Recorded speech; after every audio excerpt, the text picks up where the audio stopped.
Facebook పేజ్లో particularly అంటే ఎవరైనా ఏదైనా పోస్ట్ చేసేటప్పుడు మనల్ని ట్యాగ్ చేస్తూ ఉంటారు.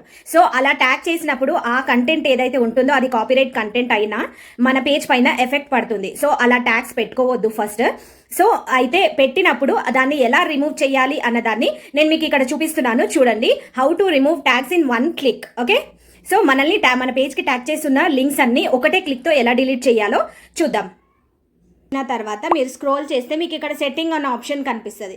సెట్టింగ్లో మీరు ఇలాగే కిందకి స్క్రోల్ చేశారనుకోండి, స్క్రోల్ చేస్తే ఇక్కడ మీకు యాక్టివిటీ లాగ్ అని కనిపిస్తుంది కదా, దానిపైన క్లిక్ చేయాలి. ఓకే, దాని తర్వాత ఇక్కడ పబ్లిక్ పోస్ట్, పబ్లిక్ ట్యాగ్స్ అంటే పబ్లిక్ మనకు ట్యాగ్ చేసినప్పుడు ఎవరెవరైతే ట్యాగ్స్ చేస్తున్నారో ఇక్కడ కనిపిస్తాయి అనమాట, ఏమేమి ట్యాగ్స్ అయి ఉన్నాయి మన పోస్టులు మన పేజ్కి అని. ఓకే, సో దీనిపైన క్లిక్ చేయండి, పబ్లిక్ ట్యాగ్స్.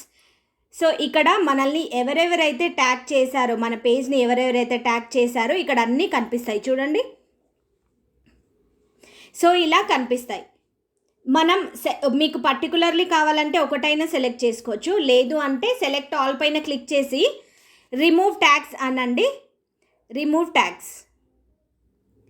సో రిమూవ్ అడుగుతుంది, మీరు కన్ఫర్మేషన్ అయితే ఇవ్వాలి, అంటే మీ పాస్వర్డ్ ఏంటిదో ఇక్కడ క్లిక్ చేయాల్సి ఉంటుంది. సో పాస్వర్డ్ అయితే ఇచ్చేయండి.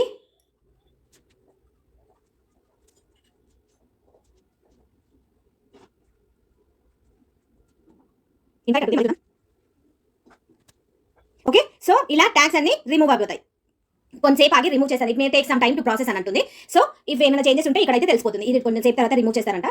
ఓకే, సో ఇలా అయితే రిమూవ్ చేసుకోవాలి. ఓకే, ఇప్పుడు పబ్లిక్ పోస్ట్ మీద క్లిక్ చేస్తే ఏం ట్యాగ్స్ అనేవి ఇక్కడ లేవు అవైలబుల్. ఓకే, సో ఇలా అనమాట ట్యాగ్స్ ఇలా రిమూవ్ చేసుకోవాలి.